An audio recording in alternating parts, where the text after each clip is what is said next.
చూస్తూనే కార్తీక మాసం అప్పుడే నెల రోజులైతే అయిపోవచ్చింది. ఇక ప్రతి సంవత్సరం మా ఊరి అమ్మవారి గుళ్ళో అయితే కోటి దీపోత్సవం చేస్తారు. నేనైతే 2 సంవత్సరాలుగా అసలు వెళ్ళట్లేదు.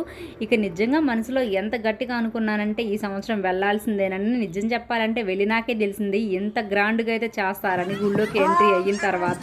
నిజంగా ముందే వచ్చుంటే బాగుండేది, ఇదంతా నాకు తెలియలేదని అనుకున్నాను. పోనీలెండి, కనీసం ఈ అవకాశమైనా సరే ఆ శివ నాకు ఇచ్చినందుకు చాలా సంతోషపడుతున్నాను. ఇక అక్కడ అభిషేకానికి అయితే మాత్రం శివలింగం పెట్టారు. మేమందరం అయితే మాత్రం అభిషేకం చేశాము.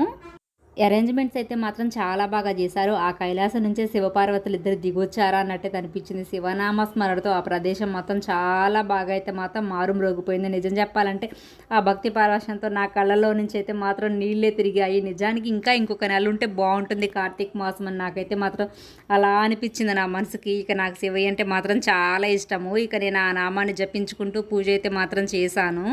దీపోత్సవం చేసిన రోజైతే కంచిలో అమ్మవారికి ఏదో స్పెషల్ ఉందంట. నాకైతే తెలియదు, చెప్పారు కానీ నాకు అర్థం కాలేదనమాట. ఇక అక్కడ ఒక అమ్మవారి బొమ్మను కూడా అయితే ఏర్పాటు చేశారు. చూడండి మీరే, దీపాలు వెలిగించిన కాంతులతో ఎంత అందంగా ఉందో. వీడియో నచ్చితే లైక్ చేసి సబ్స్క్రైబ్ చేసుకోండి. ఇక మా పిల్లలు కూడా వచ్చి అయితే వెలిగించారు ట్యూషన్ నుంచి.